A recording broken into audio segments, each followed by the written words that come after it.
Okay, it started. Okay, let's start with the prayer.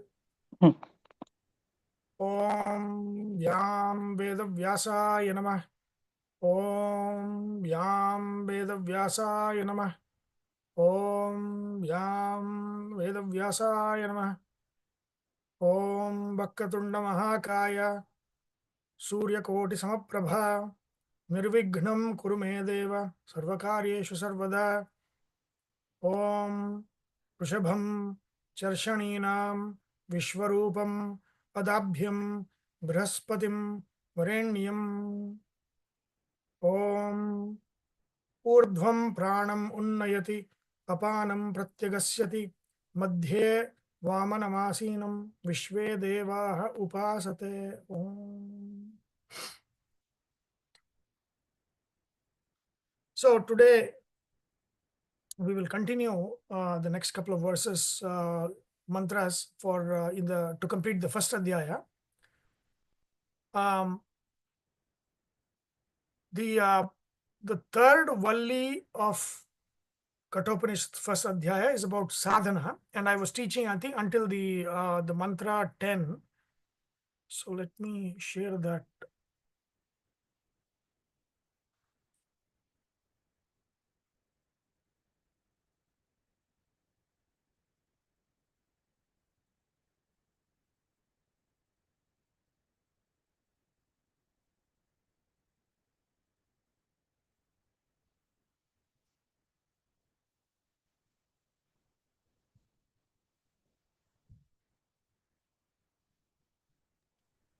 Yeah, let me know when you see it, Radhaji. Yes, yes, Sunilji, I see it.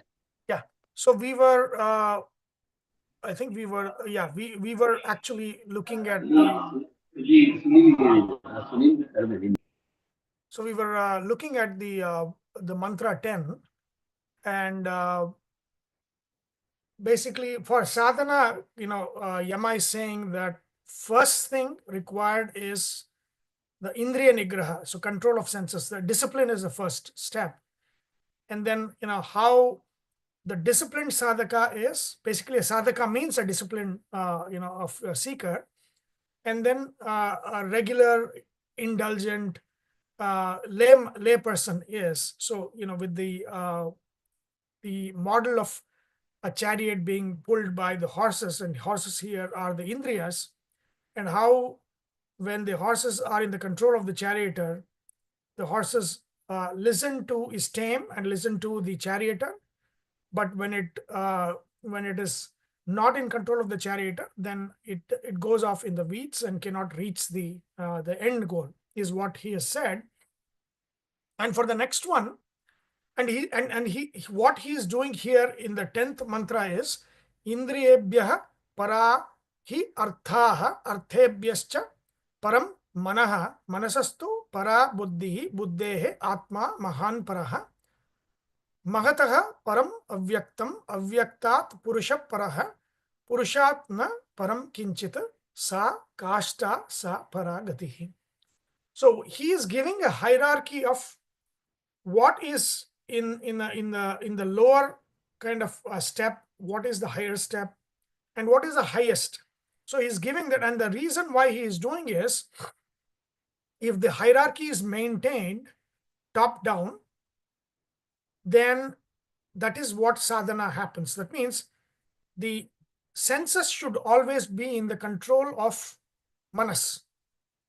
That means if you look at the chariot model of what Yama said, the horses, 5 or 10, whatever we take that as, 5 if it is just the jnana indriya sense organs, and 10 if it is 5 sense organs and 5 organs of action, then these horses should be in the control of the manas.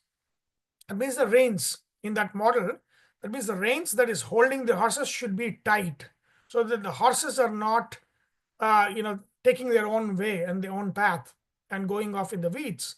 So so he says that when the horses are weaker than the manas, or manas is stronger than the horses will listen to the manas. So the manas should always be stronger than the indriyas.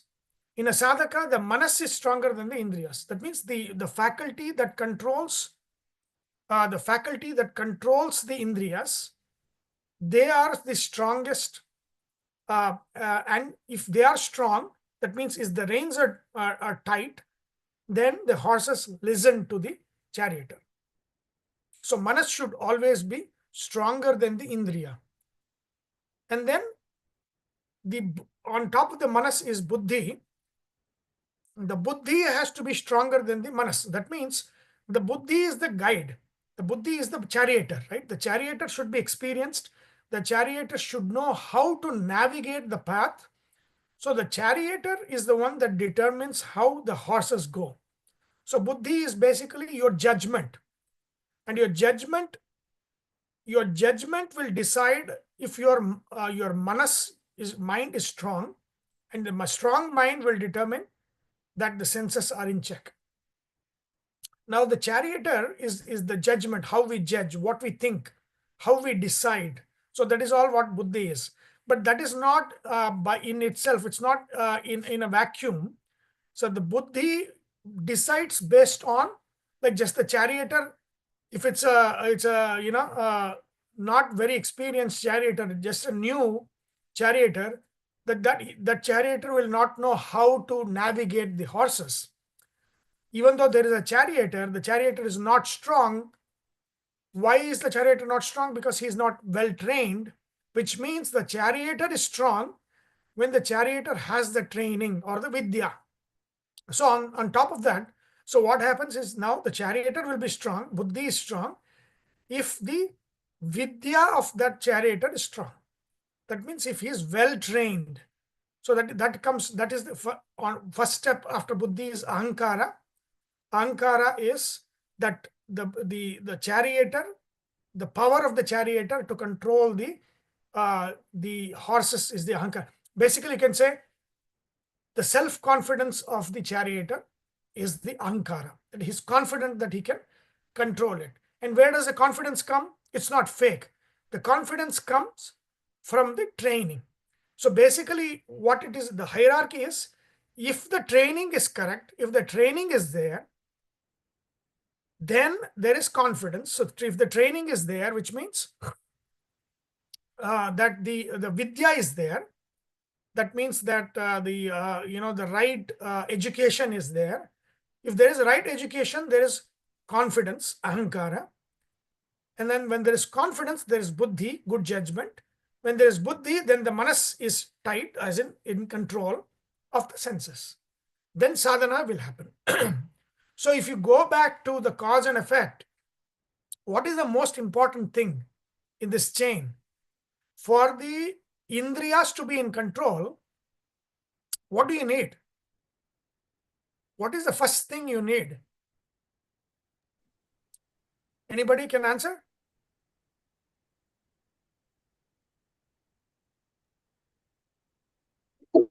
Discipline. Yeah, what do you think is the answer?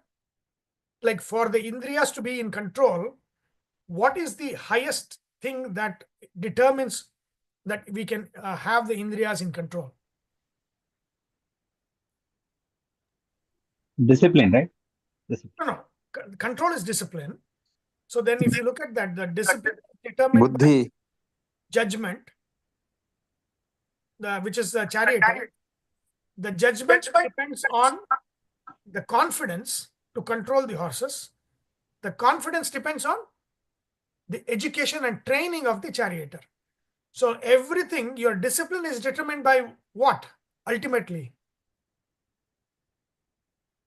the training, right? That means vidya determines how you are educated, determines that whether you can control your senses or not. So that is the most important thing, right? Vidya is the most, and again, it is not any education, because there could be an education which will tell you, like last time we talked about different schools of thought in India, and for example, Ajivikas said that the senses could indulge and then it will become tired of that, and then once it's tired, then it can be in control, right? So if that is the kind of vidya, then the horses will never be in control. There's no discipline, right?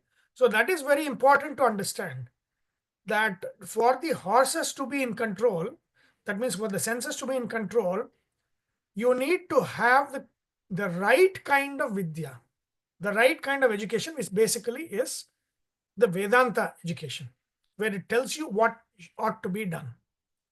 So that will determine whether the sadhana could be successful or not.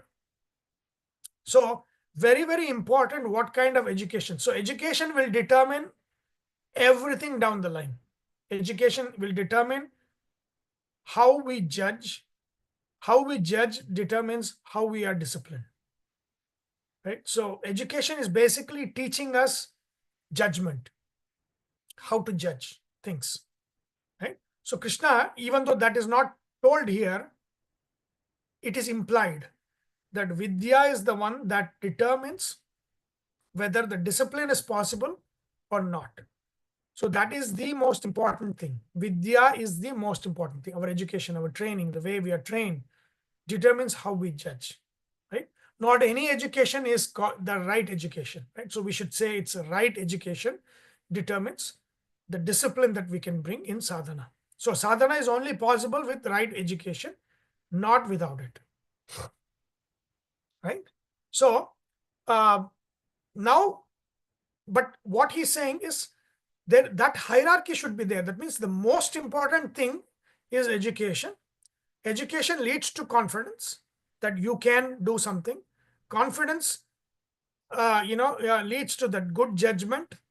Good judgment leads to control. Control leads to checking the senses. So that is the right order of dominance. Vidya should dominate, then everything will fall in place. For the people who are lay persons, it's actually the other way. The senses are in control. The senses control the mind. That means the senses take us, the mind, to where they want to go, right? That's what we call as distraction. So one is focus. Sadhana is focus. Focus is basically the reins of the horses held tight. That is focus. But when the horses are strong, which means when your senses are strong in the sense that they will go to whatever pulls them, whatever distracts us. Our mind goes to whatever distracts our senses. Then the charioteer is weak. The charioteer cannot control the horses.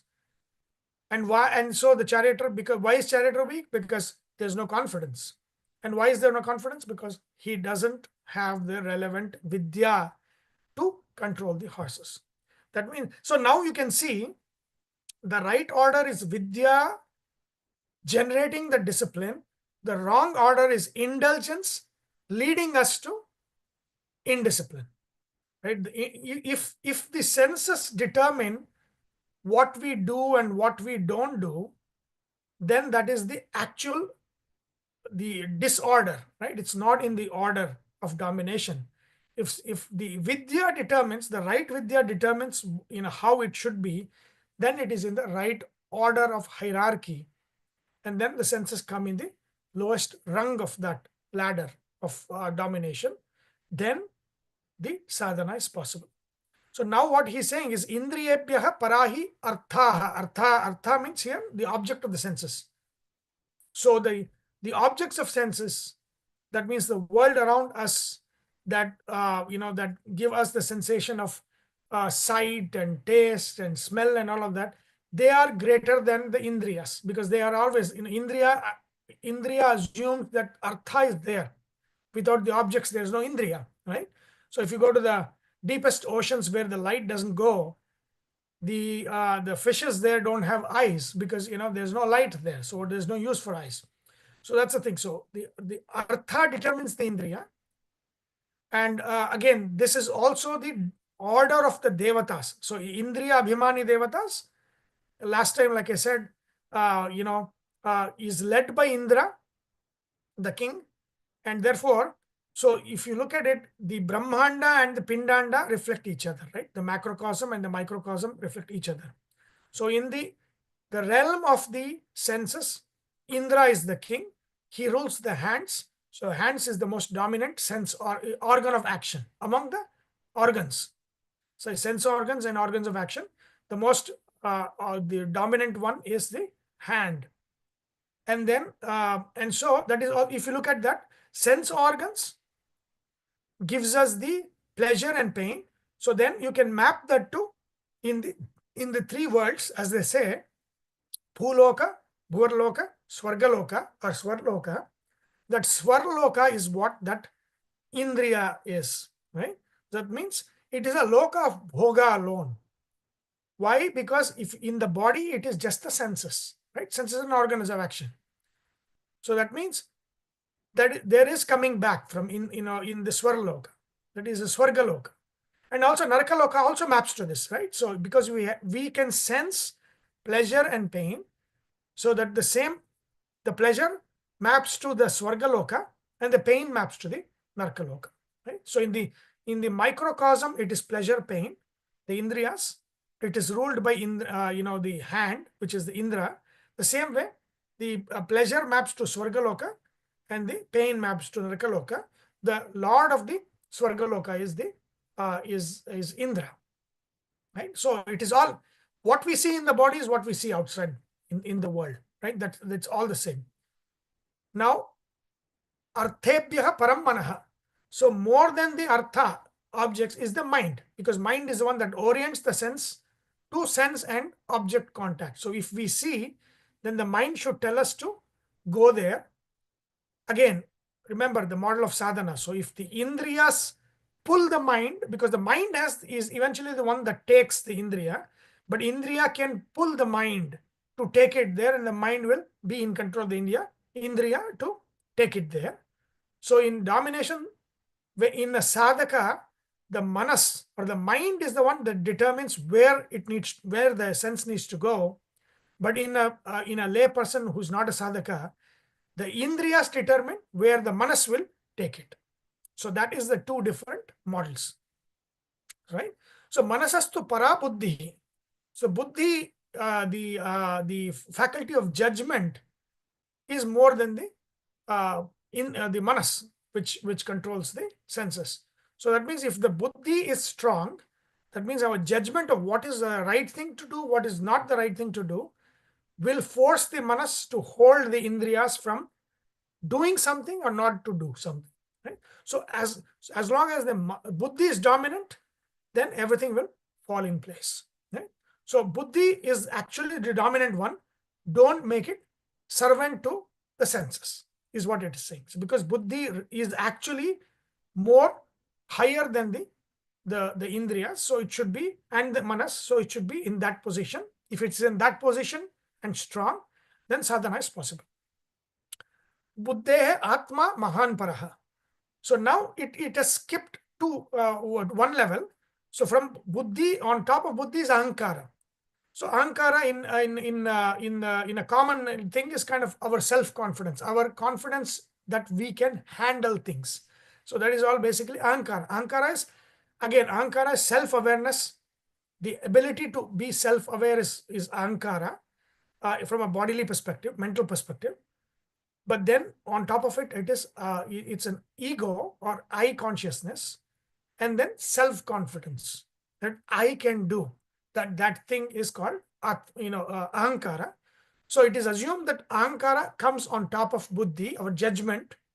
So our ahankara, what our confidence determines is the confidence determines that we can judge and handle a situation. That means that ability that whether you can or cannot handle a situation, that is ahankara. A trained charioteer knows that they can handle the situation because they are trained. The same way, when the ahankara is dominating, then the buddhi will fall in place, the judgment will be right. When the judgment is right, the manas is right. The manas is right, the indriyas will be in place and in check. And then, so here, mahan atma mahan paraha means mahat atma is Brahmadeva or Hiranyagarbha, and that is what is the chit, what we call chit, or our chetana. So that is our vidya. Chit is basically smaranatmakam chit, right? So that is smaranatmaka. That means our memories, our samskaras, what we have, what we know, what we have learned, everything together makes chit. And that is, and a ruler of chit is Hiranyagarbha, or the Brahma. Remember, Vidya is Saraswati, right? Saraswati Bharati. Chetana itself is Brahma and Vayu together. So that means that is the highest, the faculty of Chetana, which is our Vidya. Training is there. The training determines judgment, it's confidence, judgment. Judgment is control, and control is basically sadhana, right? So now you can say manasastu para buddhihi buddher atma mahan paraha mahataha param avyaktam avyaktat purusha paraha. Then it says beyond Hiranyagarbha is who? Avyaktam, Prakriti. So the whole of the bodies, right? The Sthula Sharira, physical body, Sukshma Sharira, all of the Sharira, which is the place that all of these have come together, the whole thing is Prakriti. So Prakriti is more dominant than everything. Basically, Prakriti is what is the Trigunas, right? So Trigunas are more dominant than everything. They will determine if you have, your karma has a lot of tamoguna, you will never get that vidya. That will determine whether you will have discipline or not. So basically, the gunas determine what kind of discipline and control and sadhana we will have. If tamoguna is dominant, then basically you can think of it as our what do we like, right? People that like tamas will only be led to those kinds of things. That is the kind of vidya they will get. That is the kind of training they'll do. So that is the kind of misleading things they will eventually do. So basically everything is determined by the triguna, sattva, rajas, tamas, which is prakriti. So you hear avyakta. So avyakta purusha paraha. So on top of avyakta is purusha, paramatma. Right? So paramatma is on top of everything. And then he says, Purushat na param kinchita. There is nothing greater than Paramatma. So everything stops there, right? That is what Sa Kashta. That means that is the highest. So that means it is like, it is the highest point of this hierarchy of the Devatas. Paramatma is the highest. Everything comes below him. There is nothing beyond Paramatma. Sakashta, sa paragatihi, and therefore he is the highest goal for all of the sadhakas. Is not the attainment of the devatas, it is the attainment of Purusha or Paramatma. Right? So Purusha Suktas, Purusha, and Purusha here, it is all the same. Right? So Purusha Suktas, the Purusha that the Purusha Sukta is talking about, again here, see if you look at what who is that highest, what Yama said, so advanaha paramapnoti tad vishnoha paramam padam. So who is that Purusha? Purusha is Vishnu.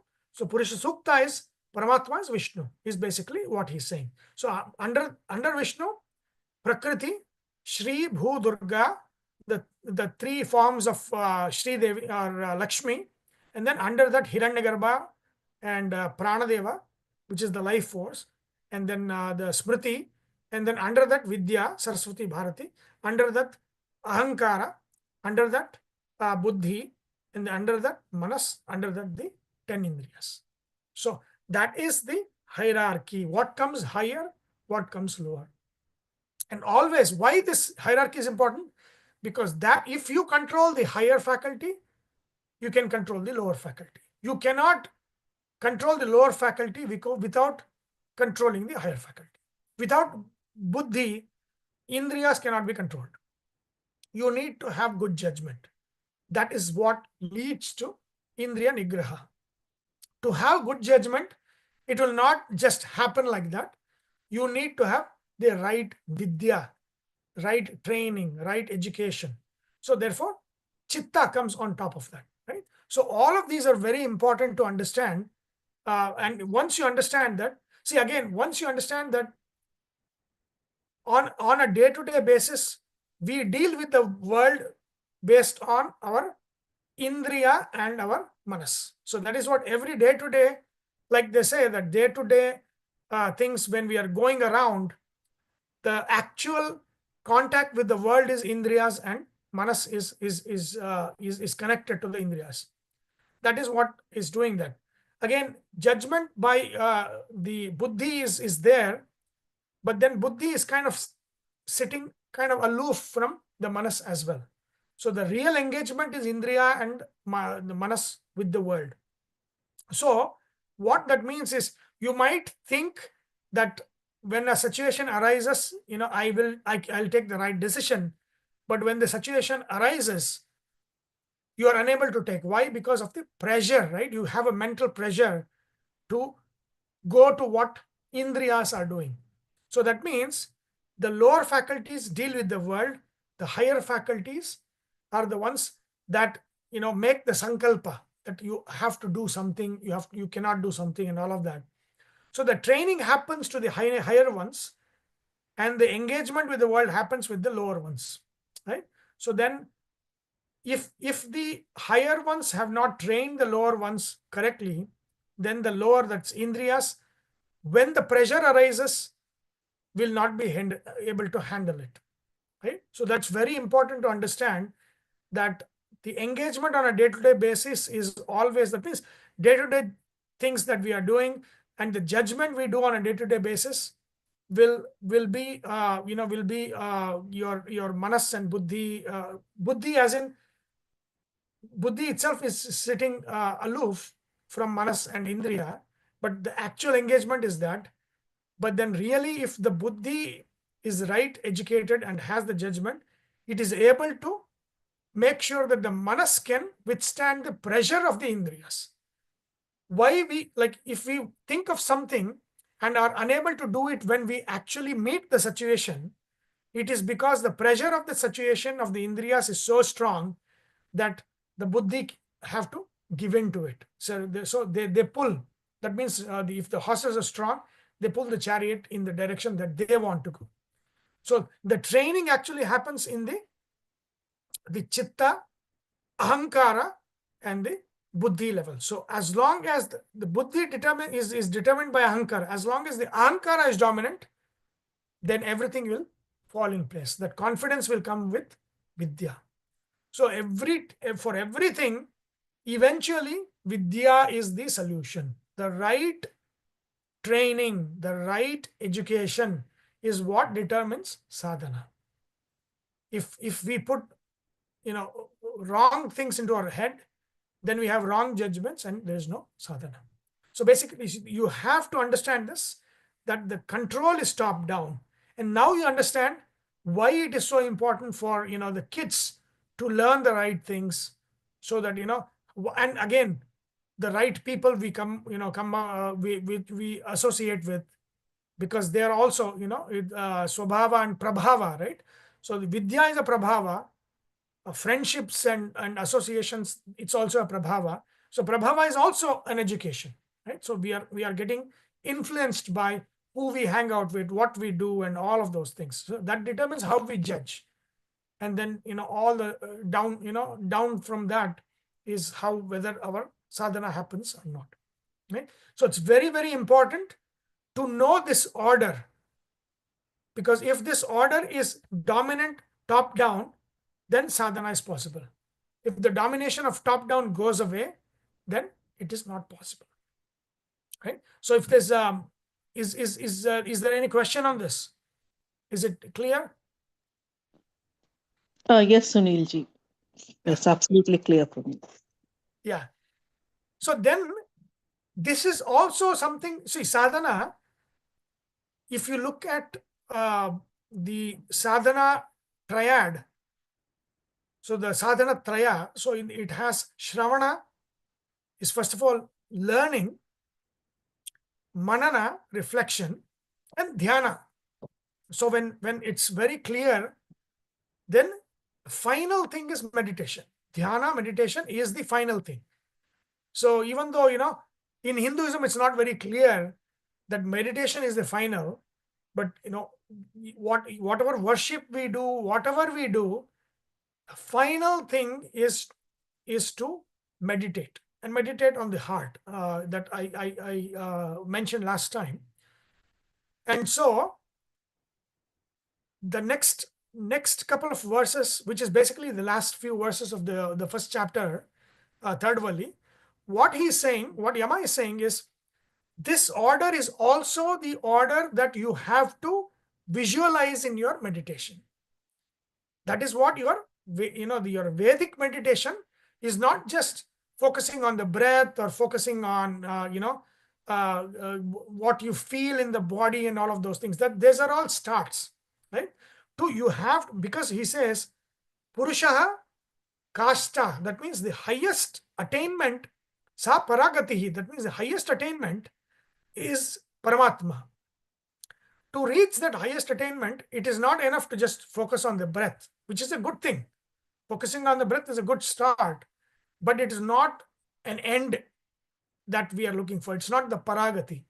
So to really reach the end, you need to, whatever we have learned here, that in the Devata realm should be mapped in the heart, and that's how you got to meditate. So that is the next step he's going. So this is sadhana. And what is the end of, so basically if you're looking at the chariot, if it is now, the horses are in control, they're going on the path, where are you going to reach? What is your destination? So that is what Parakasta, that is the highest, is the destination. So Paragatihi, that is where we are going. If the sadhana is correct, then we are going to reach that. So in this path of sadhana, dhyana is the next milestone. So now to lead to that one, Yama says, first of all, this is a beautiful verse saying why is sadhana required, right? It's kind of a summary of why sadhana is required. It says, Esha sarveshu bhuteshu gudho atmana prakashate drishyate tu agreya buddhya sukshmaya sukshma darshibihi. That means, after saying all of this, he's saying there is no, the question in the Brahma Sutras, in the third adhyaya, which is sadhana, it talks about sadhana and the need for sadhana.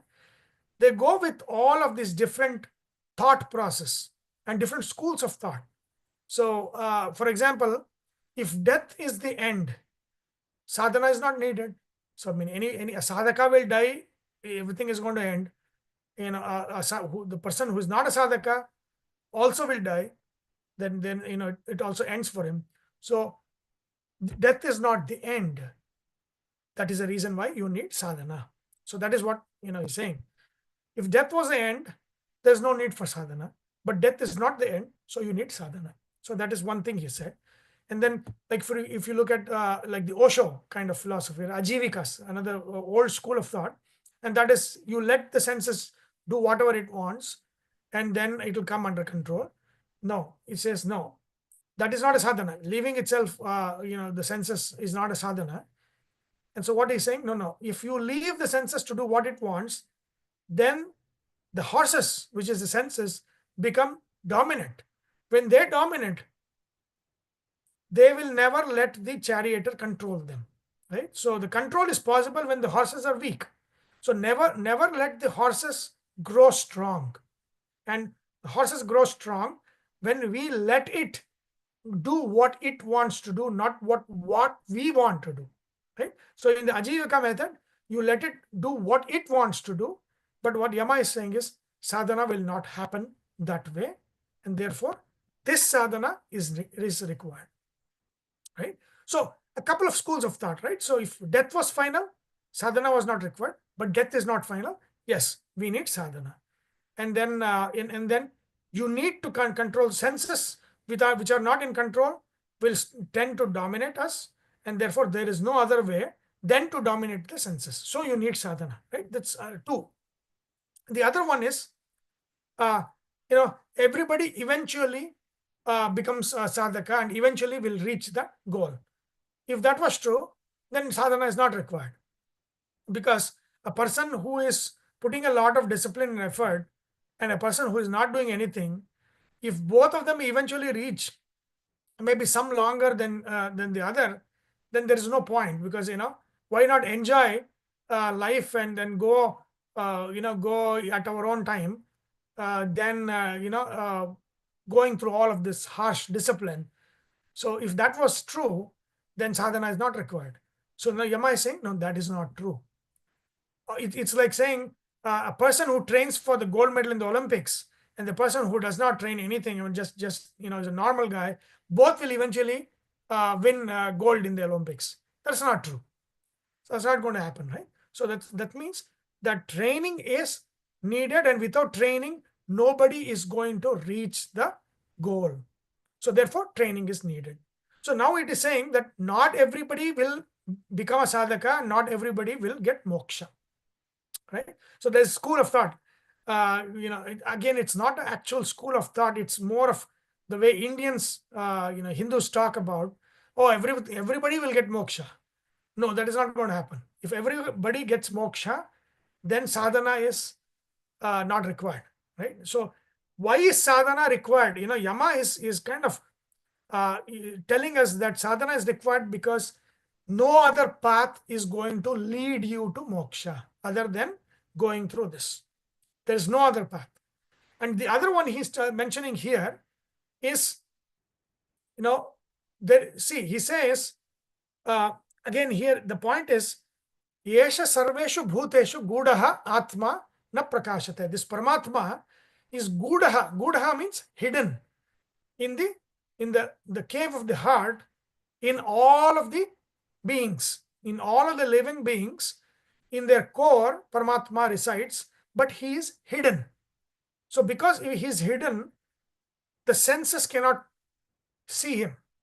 We cannot, with whatever we do, cannot say. So it's like, and the commentaries give an example. Like, for example, if you go to the peak of the Himalaya mountains, even though the peak is not visible, you can explore and go there, right? But this is not like that. So this is not like, that Paramatma is somewhere, and then if we just search and search and search, you'll get Paramatma. That is not how it is. Because he is gudaha, that means he is hidden in our heart, no amount of searching with our senses and the mind will get us Paramatma. So nothing that we do, Paramatma is not somewhere where, we just have to go search and go there. That is not how it works. Paramatma has to come to us. That is how it works, right? So if you look at that, so it says, Yesha sarveshu bhuteshu gudaha atma na prakashate. He is a good atma. Good atma means he is hidden in the heart. Na prakashate. He is not visible to us. And it's not just visible. He cannot be sensed by us. We can never see him, never hear him, never smell him, never taste him, never touch him, nothing. He is beyond the senses. And therefore, there is no way we can explore and reach Paramatma by ourselves. That is what he's trying to say.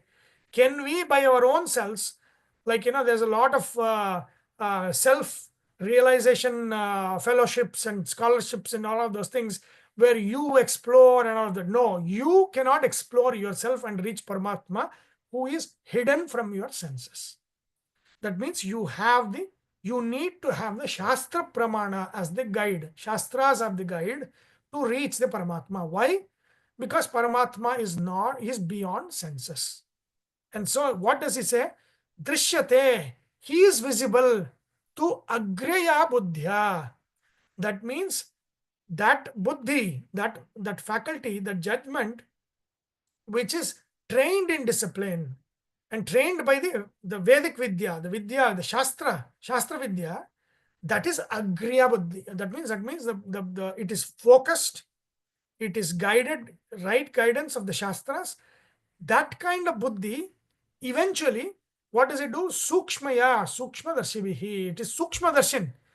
That means they are the ones that see beyond what is visible, beyond what is here and now, beyond what is gross in front of us.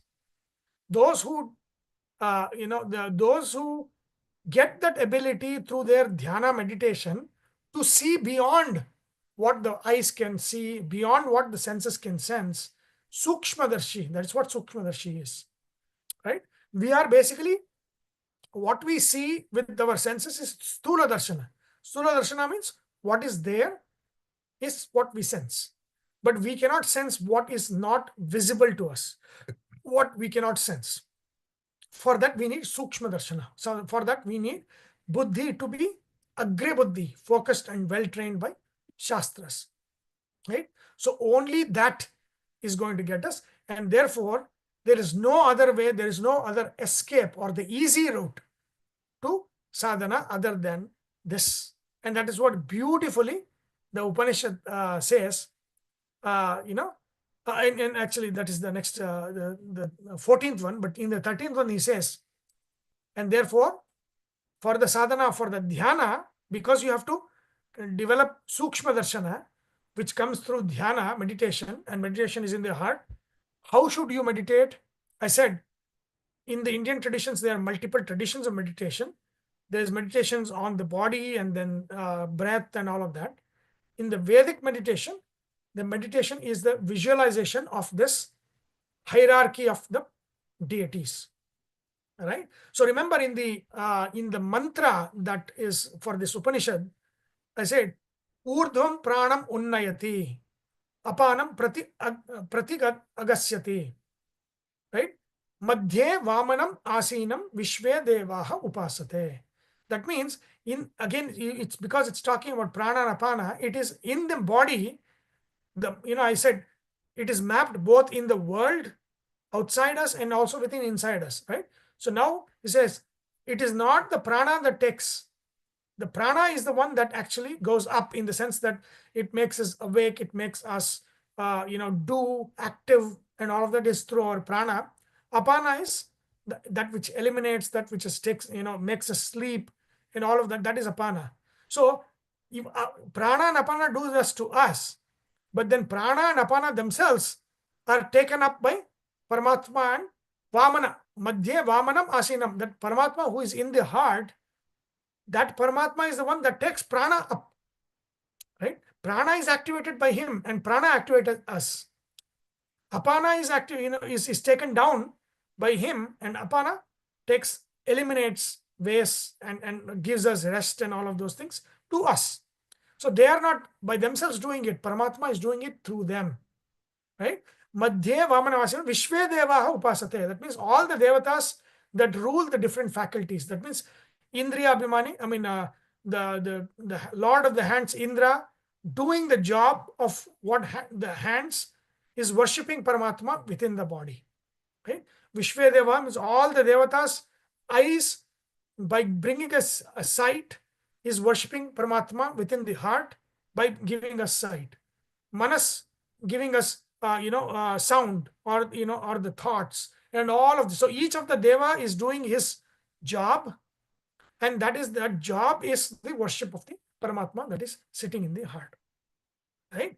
So now the devatas are all in the heart.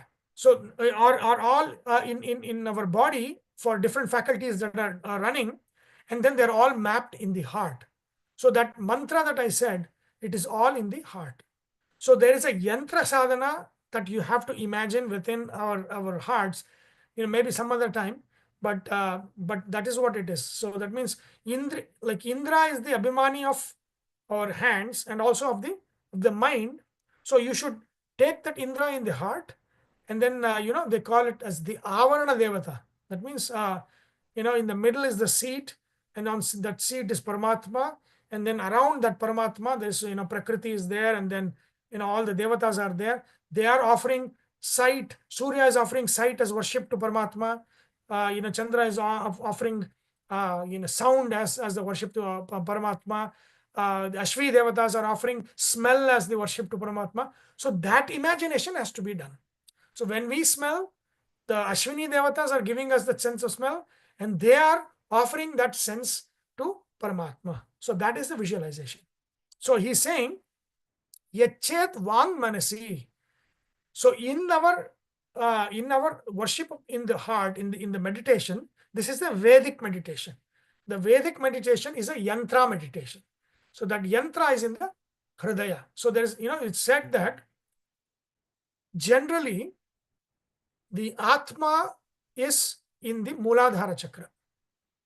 The different various chakras that we have, Muladhara is in the bottom of our spine. So that is the I think it's called sits bone or something. At the end of that, that is where the Muladhara chakra is envisioned, right? And it is said to be a lotus of 4 petals. Again, it's not like there's a lotus there. It just means in the Jnana Chakshus, when the Jnanis see the Muladhara, they see kind of a lotus of 4 petals, colored, golden colored, not golden, actually it's below the heart is all white colored, but white colored 4 petaled lotus like 4 petaled thing there. And it is said that Atma is always there, which means what? Our senses are always seeing outside. They're always in the gross world. We are always going outside. And when we are going outside, our Atma is in the the lowest chakra, which is the Muladhara chakra. So Muladhara chakra is where the Atma will be there. The Jivatma will be there. And therefore, for the meditation, if the Jivatma is in the Muladhara chakra, meditation is not possible. So then the first thing that is required for meditation is to bring the Atma from the Muladhara chakra to the Anahata chakra. That is the Ashtadala Padma. That means it's called 8-petaled lotus, golden colored lotus that is in the heart. So the easiest way, they say, to bring that is you should always start the meditation with Pranava Japa, Omkara Japa. So when you chant Omkara, then the Jivatma that is in the Muladhara chakra will actually, and they say that the Jnanis feel as if there is a pull. They say that it is like a wind blowing. That means they feel the sensations in the spine as if there's some kind of a sensation that is pulling, some from the Muladhara chakra at the base of the spine, as if something is going up, and then that comes and it is lodged in the lotus of the heart, right? So that Omkara Pranava, until we get some sensation of, or you can also imagine, like when you're in sadhana, you can imagine the Atma, the Jivatma being in the Muladhara, and then you're pulling that through the the nadi, through the Omkara Japa, and you can imagine as if it's moving up into the heart, right? And then it is said that always the lotus of the heart, the Ashtadala Padma, is always like downward, right? It is not bloomed yet, so it is facing downwards. So again the Omkara Japa in your mind, this is all visualization. This is how the meditation should start. So you should, again, the Pranava Japa, once you feel that the Jivatma is here, again, it's all your visualization until the feeling comes naturally. So until things are natural, you have to visualize those things happening. So that is all part of the dharana. Dharana means, your effortful way of meditating. So you are imagining things coming up, you are imagining blooming, and all of those things, right? So what it says is, when the first thing to do is pulling the Jivatma from the Muladhara chakra, which is always bloomed, because we are always facing outside, right? We are always sensing out. The Muladhara chakra is always open, the 4-petaled Muladhara chakra. So the Jiva is stuck there. The Jiva is always stuck there. So then the Pranava Japa is the one that we should chant. Bharat. Was there a question?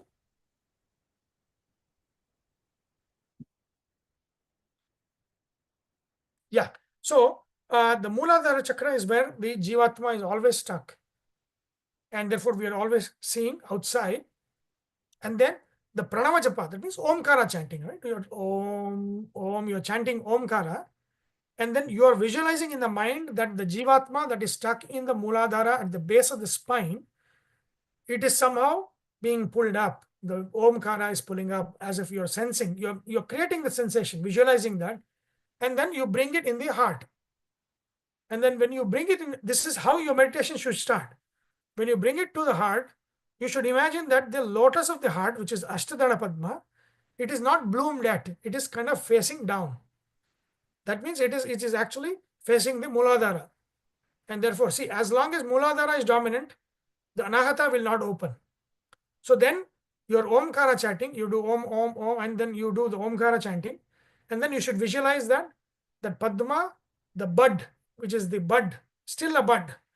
And with the Omkara, and they're also imagining that, the Suryodaya happens in the heart.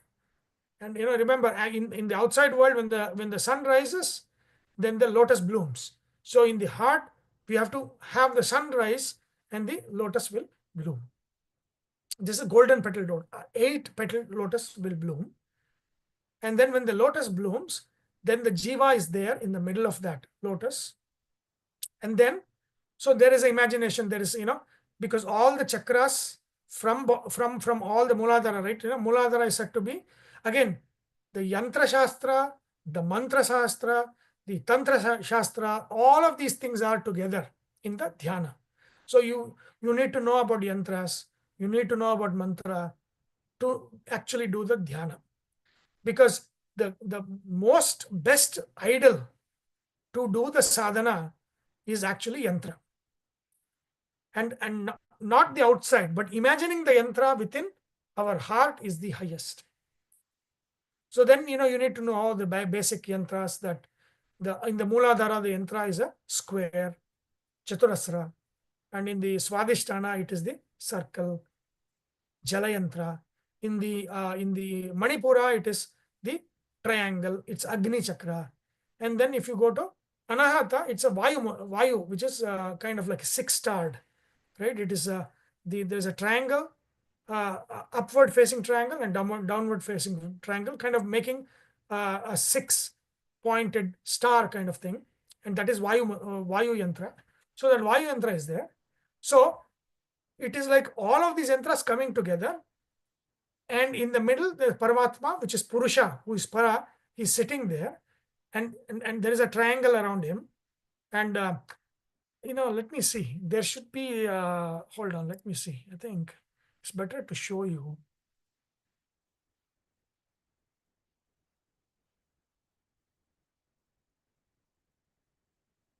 Hold on, let me stop here. I think when you see it, then you'll understand better.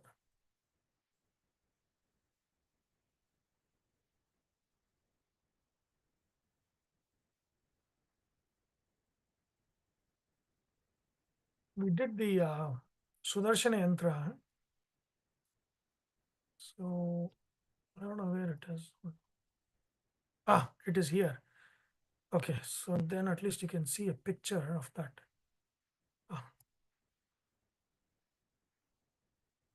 It's all there in the previous videos that we have done for the Gita. So we did that for the 10th chapter of the Gita. So if you let me know if you can see this. Can you see that? Yes, Sunilji. Right? Yeah. So if you see that, and this is actually the lotus within the heart. I mean, this is called as the Sudarshana Mandala or the Chakrabja, where and it is not very clear here, but if you kind of zoom in, it's not very clear. So you can see that the circle of the Swadhisthana is there. There's also a rectangle, and then the triangle of the Manipura is there. So you can see that Paramatma is in the middle. And here it's called Gruni. Gruni is Surya Deva. So Surya in the form, Vishnu is in the form of sun, right? He's Aditya. So that is what it is. So then what you have to do, and you're imagining this in the heart. So, we are seeing like this, right? You're facing it now, but you should be as if it is up like this. So think of this yantra like this, right? Can you see that? So it is facing up. And then you are looking down on it. You'll look at it like this, right? This is the top view of what you'll see in the heart. In the meditation, what you should imagine is what I'm telling you, right? And in all of this, the yantras that you're seeing, these are all the different chakras that are all together seen in the heart, right? So that is so Gruni here is the Vishnu. Surya Deva, right? In the form of Surya Aditya is Grini. So you can see that he's there in the middle. So it's like as if there is a throne, and on that throne, the form of Paramatma is sitting as Grini. And then you can see that here, the triangle, the triangle represents the triad of Prakriti, Shri Bhu Durga, Sattva Rajas Tamas. All of these things, if you look at the words, you'll see that. And we were actually in the we were actually going to make like a picture of this so that we could distribute to everybody. That is, we had started a couple of years, but it stopped. But I think because we are talking about meditation, and once you have got this, you can keep this picture in your house, and then you understand. Every day you look at it, you'll know how these things are and how you have to imagine in your heart. So that way it's a meditation aid. This is a yantra, which is a meditation aid. So worship inside the heart should happen within this yantra. That is Vedic meditation, right? So yoga meditation is different. So the meditation of the Buddhas and the Jainas are different, right? So we think that everything is Indian meditation. There is nothing called Indian meditation. There are different traditions with different meditations. And what Yama is saying is the Vedic meditation is to visualize and see this in the heart, right? All the other kind of meditation where like you're observing the breath and all of those things, for the initial control, that is all good to come to a control where you can steadily visualize in your mind. And when you can, then this is what the visualization is required. Because in the Vipassana meditation, there's no visualization, right? In the yoga meditation, yes, there is visualization, but not this kind of visualization. So this is the kind of visualization where there is yantra, there is chakra, and there is devata in it. So that devata meditation is not there in the yoga meditation. So it's just the chakras. So now you can bring. So if you go to Shakta Tantra, so Devi is there in this, right? Again, if you go, if you go to the Shakta Tantras and all of that, there's a lot about chakras, Muladhara, and all of these different chakras, and the Shakti is there, right? Each of the, like for example, Muladhara has a Shakti called Dakini. So but the focus of the Tantras is there, but not here. The focus is on the Paramatma, whose Purusha is Para, he's the highest. Our focus is on him, not there. So that's basically, those are the differences of these traditions. What are they focused on? For us, the highest goal is Purusha, and Purusha is seated in the middle of these chakras, right? So now, and as you can see, the triad, and again, it's very faint, but you can see that it's Shreem, you can see Hreem, you can see Kleem. So you can see that. So that means actually, if you look at it up, like from the top view, the Paramatma is sitting. On his right is Sri Devi, that is Lakshmi. On his left is Bhudevi, that is Kleem Bija. And then in front of him is Durga Devi. So that is how you have to imagine, right? And you can see that the same thing is mapped in the Krishna Avatara, right? Rukmini Satyabhamabhyam Sahitam Krishnam Ashraye. So Rukmini is in the right, Satyabhama is in the left, right? Durga is not brought in there. So Durga worship is later on. And so it is always going to be Shri and Bhu. But in this meditation, the Durga is always not on the sides, but in the front, right? So there is a image, like, it's Ashtabhuja Durga, and then, all of those things. And she's black in color and things like that. So those are all the imagination. Like how is Shri, how is Bhu, how is Durga, and all of those things. So the triangle, if you see, it's very faint here. You can see Hreem Bija here. So that's a Lajja Bija. So that Hreem Bija is there. Kleem Bija is there. Kleem is Kama Bija, right? Kama, that is basically Bhu Devi. And then Kriya, Bhu, all of those, everything is in the Bhu. And then here is a Shreem, that is Vidya. All of those things is here. So you can see, and then there are also other things that you have to imagine in your heart, right? So you can also see the 6 star, right? It's kind of like that the sixth star of David for the Israelis, right? The Jews. So same thing. But this is actually this is the upward facing triangle, which is prana, and downward facing triangle, which is apana. So that is what this is, and that is the actual yantra of the Vayu yantra in the Anahata chakra, in the heart. So that you should imagine. And then in the sixth one, there's 6 seasons, Shadakshari mantra, and all of those things will come here. So again, it's a very elaborate sadhana, and this is the sadhana, highest sadhana. They go to samadhi with this kind of visualization. So very, very important to understand. Again, Vishve Devaha Upasate. In the mantra, what are the Vishve Devas? All the Devatas you have to imagine as if they are on these triangles, on the petals of the... So each of these are petals of the lotus. So these are all the petals of the lotus. See, these are all the petals of the lotus. There's 48 petals around. There is 8 petal. So this is 4 petal lotus, 8 petal lotus, 10 petal lotus, and all of those. Agnya Chakra is 2 petal lotus. Right? So all of those petals are all brought together in the heart, and all the mantras are inscribed there, the forms of the god, the devata that is there. So all of those things are seen here. Like if you see that in this 8 petal lotus, you can see here Shanihi, so 8 petals will show 8 grahas that are there in each. See, here is Rahu or Guru or Rahu is there. Here, right? Guru. All of the grahas are there. 8 grahas are there, and in the middle, sun is anyway there. So there's 8 petaled, 8 grahas, and sun in the here. So Ashtakshari mantra, one akshara of Ashtakshari. Om Namo Narayanaya. So Om is here, Namo is here, Na is here, Ma is here, Na like that, Na, Ra, Ya, Na, Ya. So like the 8 letters in 8 petals. So all of these things are all imaginations, that visualizations that you have to do in the heart. That is the worship. So that is how a Vedic, meditation is, right?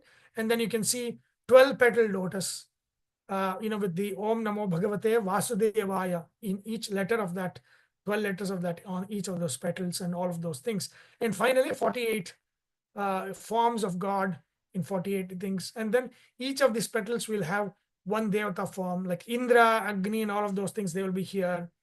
And then all the other devatas will be here. And they're also rulers of different organs and functionalities within the body, right? So you're saying that, the sun is here and the Surya Deva is outside. So the Surya Deva gives us sight. And here, let's say he's sitting in a petal here. And then in the petal, he's using the sense of sight as a worship to Paramatma, who is sitting in the middle here. So that imagination should be like that. That they're offering their function to Paramatma, who is sitting here. So that is the Vedic meditation that Yama is teaching here, right? So now let's go back to, is there any question here? Will you be interested to get the picture of this?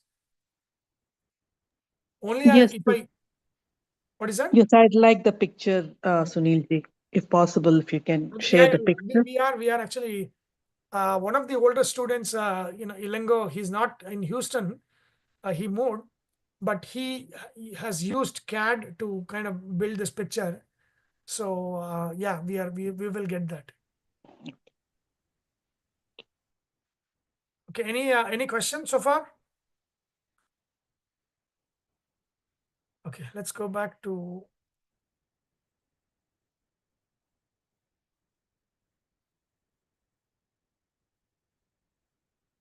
okay. So think of that. Now think of what he's saying, right? Yachet Vang Manasi, which is the process of dhyana. So the dhyana is what? The outer petals, then there are inner petals. So outer petals are all devatas that are, if you can think of the Indriya Abhimani devatas, and then Manas Abhimani devata, and then Buddhi Abhimani devata, and then Ahankara Abhimani devatas, and then Chitta Abhimani devatas, and then Prakriti, on top of Prakriti, Purusha, right? So you can look at it outside in, you can see Prakriti is what? The triangle. You can think of Prakriti as a triangle. And then finally, when you come in, that Ghrani, that is Paramatma, Purusha is there, right? So now what you have to imagine is the outer one is in the control of the inner one. And even the creation process is, is actually the blooming of the inner, and then they create the outer, right? So first Brahma comes, then Brahma creates the Ahankara Abhimani Devatas, then Shiva, Garuda, Shesha, and all of that, and then they create the next set of deities, and they create all the the Devata, all the Devatas. So they create the Panchabhuta Abhimani Devatas. So like that, all this, the creation is actually the order of from Purusha, Prakriti to all the Devatas down, right, to everything in the world. The Laya is actually exactly the opposite of the creation, right? So that means the Laya will happen. That means in the end, what was created last will end first. Then they get into the ones above them. So like that, they kind of wrap into that. It is all unwrapped and in the creation process, and they wrap each other in the subsequent. In the creation, it's subsequent, and then you can wrap it in the reverse order. So that means the Indra goes into wraps into the devatas who are for the faculties of, say, Manas, and the Manas will wrap into Buddhi. The Buddhi will wrap into Ahankara. The Ahankara will wrap into Chitta, and the Chitta will basically wrap into Prakriti, and the Prakriti will now is always under the control of Paramatma. So that is how it is done. So that is not just the order of Laya for the pralaya, but it is also the order of death as well. That means, and I forget which Upanishad talks about. So it says, as a person is nearing death, the devatas who are of the devatas of the senses, they merge into the manas, mano-abhimani devatas. So when that happens, you say you can no longer speak, you can no longer see, sense. That stops. All the sensory functions stop. It's pulled in. All the sensory functions are pulled into manas. And then what happens? Manas will pull into buddhi. Then manas is not working. Right? Again, this can happen in a flash of a second. It can happen over time. But then manas is pulled into buddhi. Buddhi is pulled into ahankara. Ahankara is pulled into chitta. Right? Chitta, at the last point of leaving the body, it's very well documented that we get a flash of our story of life, right? They say that everybody sees their life in front of them in their eyes, right? As the Atma is leaving the body, and that is the last portion, and that's the reason why memory or chitta is the last portion. So everything wraps into that chitta, and then when the chitta, finally with prana gets out of the body. So that is what, even at death, it's the same order. And when we come into birth, it's the same unraveling happens in the same order. Right? This order is, and so the same order is very important to visualize and meditate in the heart. In that lotus, you have to meditate that Vang Manasi. That means one thing is missing here. So the first of all, Indriya, the actual thing is the Panchabhutas, the Abhimani Devatas of Panchabhutas led by Ganesha, they are in control of what? Arthabhimani Devatas. Then Abhimani Devatas. I mean, Indriya Abhimani Devatas first, like Panchabhuta, then Pancha Indriya Abhimani Devatas, right? You saw that sun and Daksha Prajapati and all of those things. So these are all the Devatas, right? They're under control. Panchabhuta are under control of them. So that is what you should imagine. And then they are under control of Parvati and Sauparni and all of those. So those are the Devis of the Artha Abhimani Devatas, right? So that is Vang Manasi. And they are in the control of Mano Abhimani Devatas, Shiva, Garuda, Shesha. So these are Mano Abhimani Devasa, they are in control of that. So Yachet, that means you have to offer them in control. So in your meditation, you should think that the Manas controls the the Indriyas, and through Indriyas, it controls the sensations, right? The Manas controls the sensations, right? Prajnaha, which means Yachet Vang Manasi Prajnaha, Tat Yachet Jnana Atmani, Jnana Atmani Mahati Niyachet, Tat Yachet Shanta Atmani. So this is how the order of control should be visualized in your meditation. What does it say? The Panchabhuta Abhimani Devatas, imagine that they are in control of the Indriya Abhimani Devatas. They are all there on the petals. Outside in, you're coming outside in.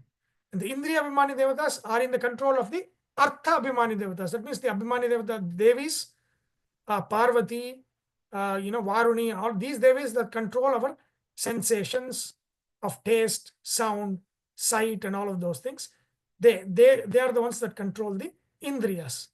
They are in the control of Manas. So Mano Abhimani Devatas, which is your Rudra, Shiva, Garuda, Shesha, they control them. So you have to imagine that they are controlled by Mano Abhimani Devatas. And then Prajnaha, that means the one who is a sadhaka who has the relevant vidya. Prajnaha means one who has the vidya, educated one. And the one who has a jnani, basically a jnani. Tadyachet jnana atmani. What is jnana atmani? Vidya, basically chitta, right? So offer them in chitta. Offer these. So you offer them in Saraswati Bharati. They are the Vidya Abhimani Devis, right? So offer them in control of Saraswati and Bharati. Okay? And then offer them who Jnana Atmani Mahati Niyachet. Mahan Atma means the Brahma and Vayu. So offer Saraswati Bharati as in control of Brahma and Vayu. Vayu as in prana, the life force, right? And Tadyachet Chanta Atmani. So finally, offer all of these devatas in control of Paramatma. So one step is skipped, which is offer all of these devatas in control of Prakriti in the three forms of Satchit, Ananda, Sri Bhu Durga, or Sattva, Rajas, Tamas. Right? All of these three are controlled by Prakriti, and then Prakriti is controlled by Shanta Atma. Sham Anta. What does Shanta means? So we always Om Shanti Sha. What is Shanta? Do you know what Shanta means? In the Upanishad, Sham is Ananda, right? Bliss. Sham Antaha, that means is the end of, it's like the extreme end of the bliss. There's nothing in compared to it. So that is the Shanta. Shanta Atmani means he who's infinite bliss, which is Paramatma.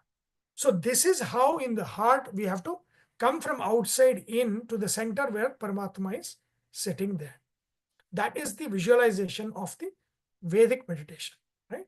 So you can see a lot of sadhakas, like I said, there's a lot of books of sadhakas who have described. It's not like, you can decode this mantra and tell in detail like what I told without the help of all the people that have experienced it and actually given the details, right? And so that is what I'm stating, that this is there in some of the vernacular.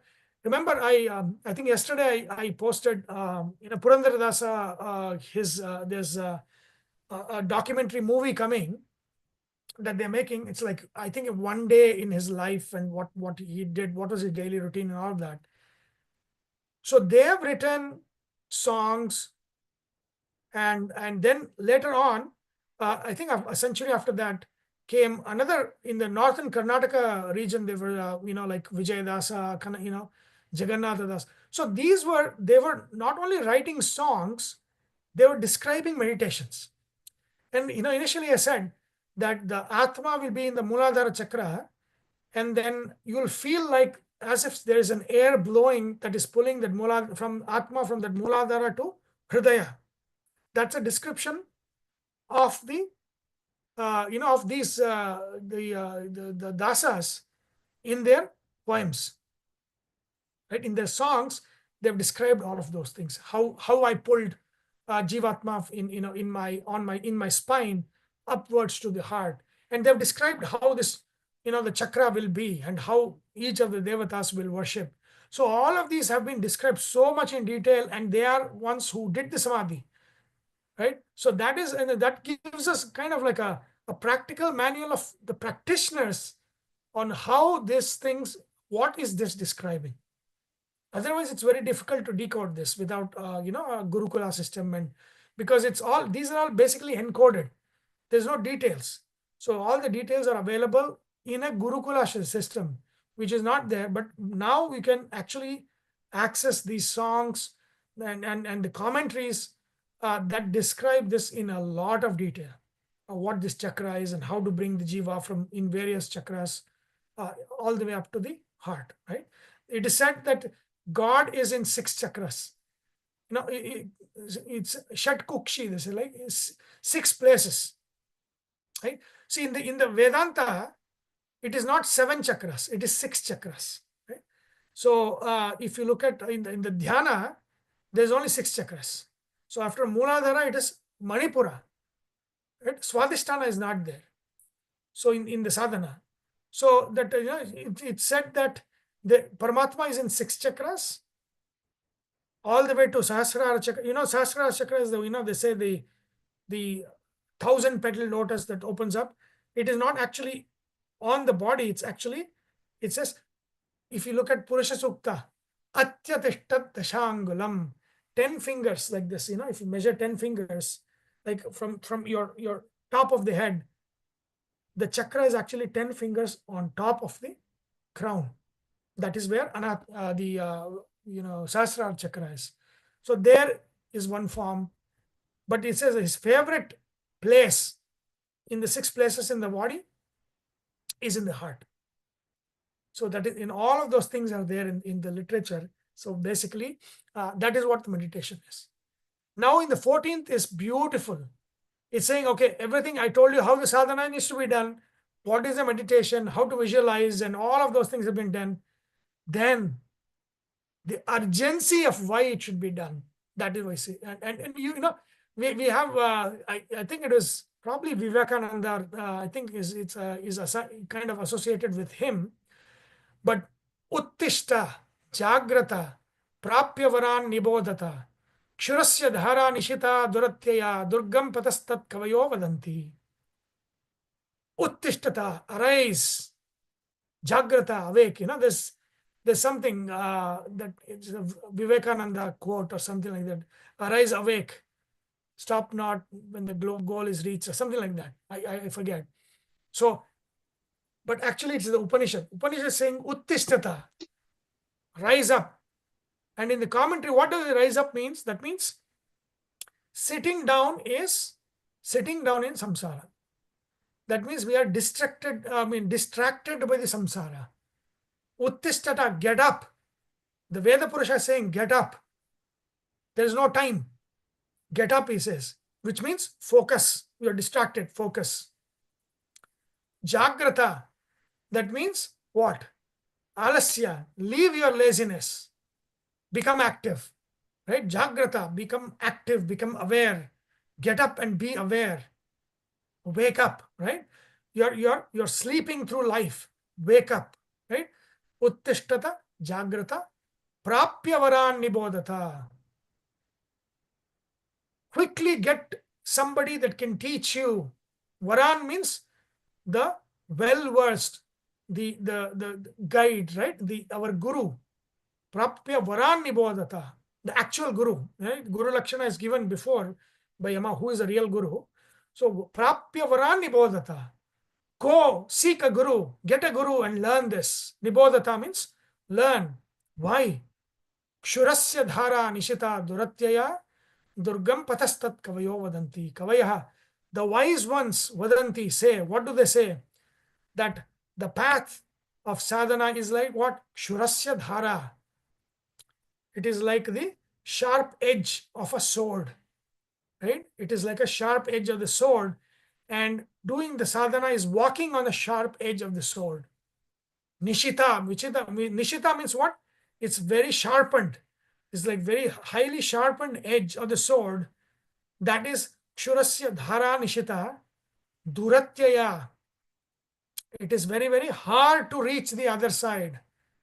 You have to go over the sharp edge of the sword. It's as if like walking on the sharp edge of the sword, right? Durgam. What is Durga means? What is Durga? Durga means what? It is very, very difficult to reach. Think of this, right? It's like, hey, it's not easy to reach Himalaya peak, right? You got to get trained. Go to get a trainer as soon as you can, because it takes a lot of training. It's a lot of effort to get to the top of the peak. Exactly like that he's saying. It's like the sadhana itself is like walking on the sharp edge of the sword. It's very, very, very, very difficult. Get a guru as soon as possible. Get up, wake up now. Right? That is what the Veda Purusha is saying, because you don't have the time. Kshurasya dhara nishita duratyaya durgam pataha. That path is durgam. That means it's very, very difficult.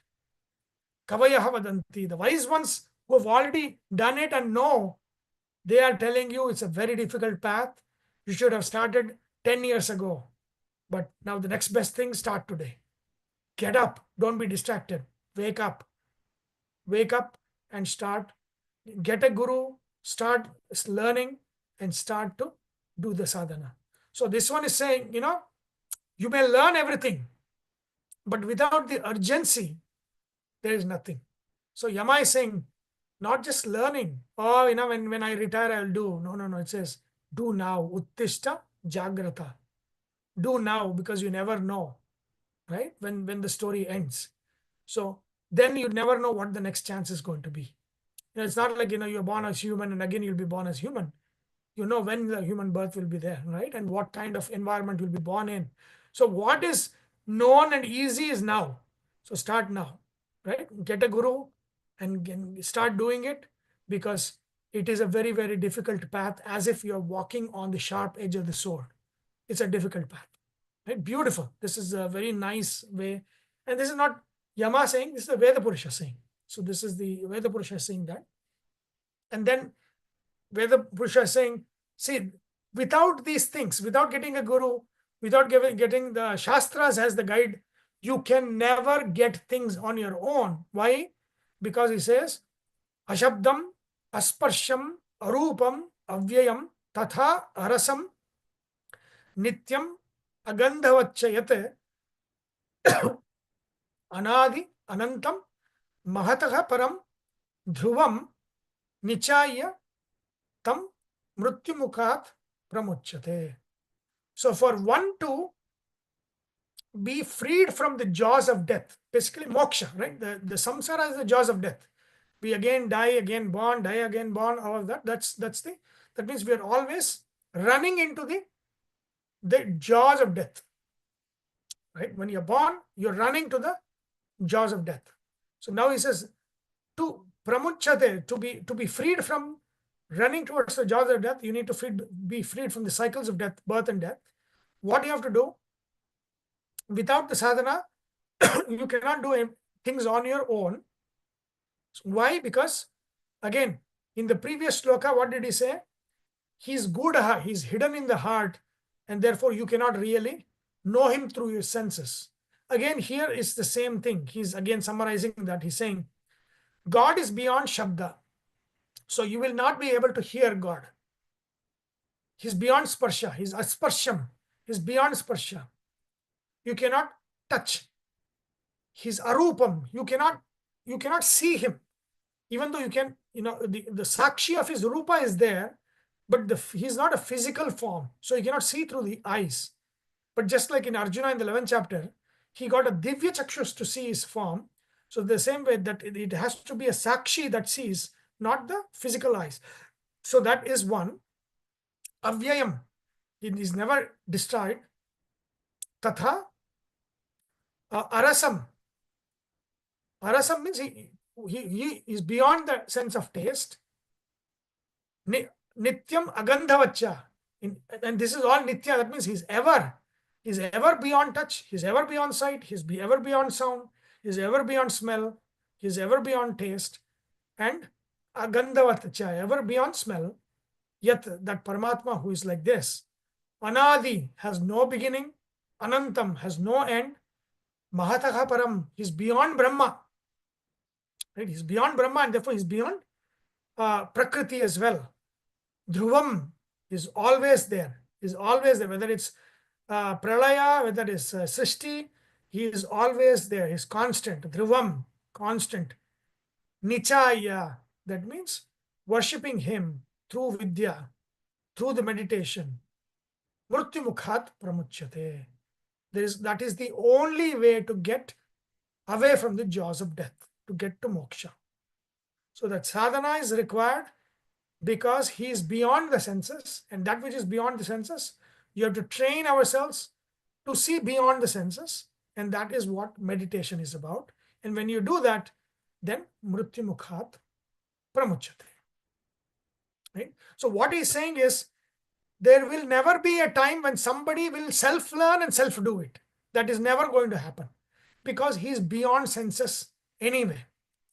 So all of this, that I will self-learn and self-discover and all of that, to a point it will work, but after that it will not.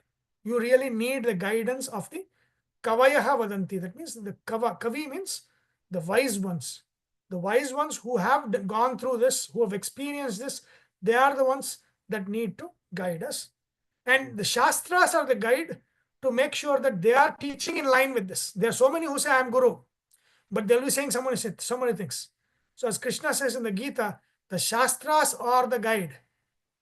And the Guru, through that, in sync with the Shastra, will guide us. If Shastras are not the guide and you are thinking you will only imagine and explore and all of that, it's not going to happen. And there's a reason for that. And that's because Paramatma is beyond the senses. Right? So then, finally, in the 16th mantra, the Veda Purusha is saying, Nachiketam upakhyanam mrityu proktam sanatanam uktva shrutva cha medhavi brahmaloke mahiyate. This is a phalashruti, kind of phalashruti of this Upanishad. It says, Nachiketam upakhyanam is like a story. The story of Nachiketa, just the end of the first adhyaya, Mrityu Proktam, that what Mrityu as Yamadeva that taught Nachiketa, this one, Sanatanam is very old, right? And I'll tell you, I'll give you a question, that think about it. You don't have to answer here, but we can also discuss this on GIA. See, Shastras are eternal. There is no beginning, no end to Shastras. So if that is the case, then can Shastras be historical? So did Yama and Nachiketa meet at some point? And how did the Shastra capture before that, when this meeting happened? That which is eternal cannot be historical. So Vedas are ahistorical. But how does it have these individual stories? That's my question to you. Okay, think about it. And and then we can you can also tell me what you think in the open forum in GIA. Okay, so Mrityu spoke this to Nachiketa, and this is the story of the Mrityu speaking. This is Sanatana. This is a very old story, has no beginning story. Uktva Shrutva cha Medhavi. So those who teach it and those who learn. So today, the few people that have joined this, and then this is on in YouTube Live. Those who listen to it and learn from it, Uktva, that means teacher. Shrutva, as in hear and learn. Cha Medhavi, that means of course you have to have the Medha Shakti. That means Medha Shakti in Samskrita means the power of retention. Right? You learn and you retain. And then also wisdom in the sense that, see, what is wisdom? Wisdom is not knowing facts. Wisdom is connecting various facts, right? For example, Newton, they say that Newton connected an apple falling down to the planets, right? So that is real connection, right? This means you go from one known to an unknown. That when you connect those two, that is wisdom. That means something which is in the body, when you kind of reflect it in the universe, then you learn something new, right? That wisdom is connecting of these various different things that do not belong together. But that understanding those things, that's all Medha Shakti. Okay? Brahmaloke Mahiyate. It means he shines in Brahmaloka, as in moksha, shines in moksha. And then also special circumstances where this should be told. Ya imam paramam guhyam. This is paramaguhya. It's a very, very secret knowledge. One who shravayet brahma samsadi, one who teaches this. Brahma samsad means in the assembly of wise people, in the assembly of people who want to learn, like you, right? You want to learn. So when you teach it in this Brahma samsadi, not just that, prayataha shraddha kale va. That means also during the shraddha ceremonies in those 13 days, Katopanishad has to be taught. Katopanishad has to be taught by somebody coming in. That Katopanishad should be has to be done during those 13 days. Then Anantyaya Kalpate. They get Anantapala. What is Anantapala? See, Anantapala means Ananta is not infinite fruits. It is fruits or punya that will not exhaust. Ananta is time. That means that which you learn, that which you do will never die. That means when you learn something, even when you die, you carry that learning. When you do something good, even when you die, you carry that karma. So karma and vidya you always carry with you. That is anantya. That again, satkarma and good vidya you carry with you. There is no death to it, and that is what it's called anantyaya kalpate. Anantapala. Vidya is anantapala. Then satkarma has anantapala, which will never exhaust. So something which we have done it for kamya karma, when you go to Swargaloka to enjoy that, and once it's exhausted, you'll be kicked down back to earth. But then for vidya, there is no end to it. It is in infinite phala. There is no end to it. It will lead to more vidya, more and more. Like it's a virtuous cycle. So vidya and satkarma are like that. Okay? So anantyaya kalpate. And the repeat is there. So end, usually in the Upanishad, end means there is a repetition. Prayatak shraddha kaleva tadanantyaya kalpate tadanantyaya kalpata iti. That means twice it said. Oh, he will be fit for infinite fruits. That means inexhaustible fruits. Iti Katopanishadi Prathama Adhyaya Tritiya Valli Samapta. So now with this, we end the third Valli as well as the first chapter of the Katopanishad. Remember, he's talked about sadhana, it's talked about the choice, the prayers, shreyas, and all of that. And briefly, the nature of Paramatma. He has not answered Nachiketa's question yet. Right? So that will come in the second chapter. He takes on Nachiketa's question and answers the nature of God and how it works. The mystery, it's mystery, right? Because Ashabdam, Asparsham, and all of that stuff is Gouda. So everything is hidden. And what is hidden, he brings it to light for all of us with Sukshma Buddhi to see. If you don't have the Sukshma Buddhi, you will not learn. Whatever you might learn, it will not sit with you. There's no dharana of that. So that is what is important to cultivate. Okay. With that, we will stop here. The next class is going to be the regular schedule. Today is kind of off cycle because we missed last week, which was due to a function I had to go. But next class is actually on the 8th. And then there's a class that was scheduled for the 15th, but because we have Gita Jayanti, there's no class there. But you should all attend. I know you'll all attend Gita Jayanti. We have Kiran Simhadri and Rajesh. Both of them are flying in from Silicon Valley. So it is going to be a lot of cultural programs, a lot of wisdom. So this is our main flagship thing, right? Gita Jayanti is our main thing.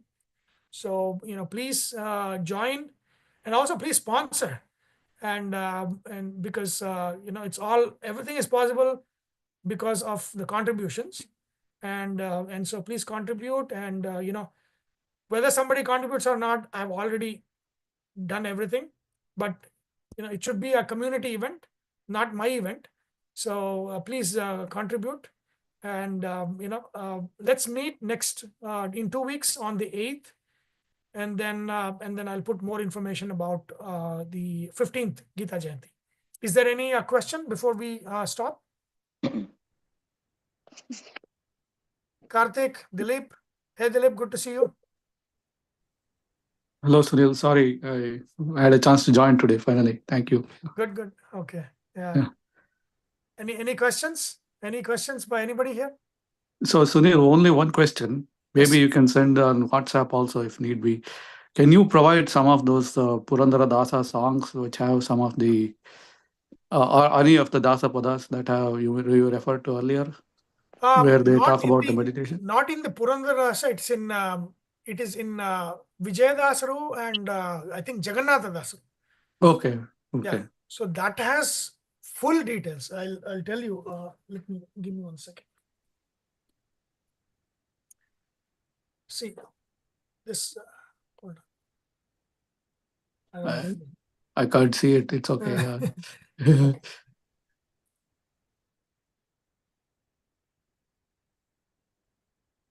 Yeah, I think here. Yeah. Okay. So this one. So each of the chapter of that book is I have books on that. So there is one where it defines the lotus that we have to visualize in our heart. So that there's so many of those. I have see all of this. Right? This one. Okay. This one. So many of them. So I'll tell you all of those. So okay. No, that's okay. So and also, it seems very, very, very similar to Bhagavad Gita. No, the whole concept of not Bhagavad Gita. Sorry, Bhagavatam, where I think in the second canto or something they talk about the entire creation and how Bhagavan creates the world. It seemed very similar to that from what I heard here. Yeah. I mean, the creation process and our body itself and the world, everything is kind of reflection of each other. So what is true in the body is true in the world, right? So that understanding and all of those, it is there, Bhagavata. It is there in the Puranas. It is there in the Brahma Sutra, of course, in a very condensed form. And then, of course, the Upanishads, talk about those.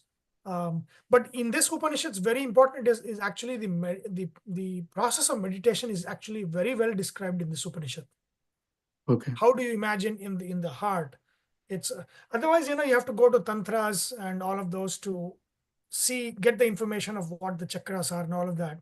But the tantras focus is more on the Devi Shaktis rather than Paramatma, which is what the Upanishad says. Parakashta he's the highest and he's the Paragati.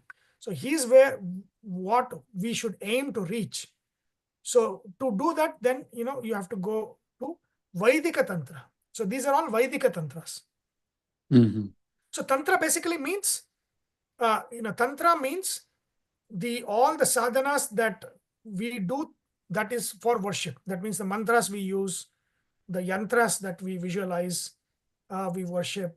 So all of these things, they're all together called Tantra. The tools, basically Tantras are the tools of worship. So that could be, the way you imagine, what you utter, all of those things. So yeah, very, but again, I will check with Elengo about making that Chakrabja, that Sudarshan Chakra mandala, because that, if you keep it in your puja room and you're, seeing it, and if you kind of, then it gets imprinted in your mind and, you can imagine it in your heart. That is one amazing thing to do.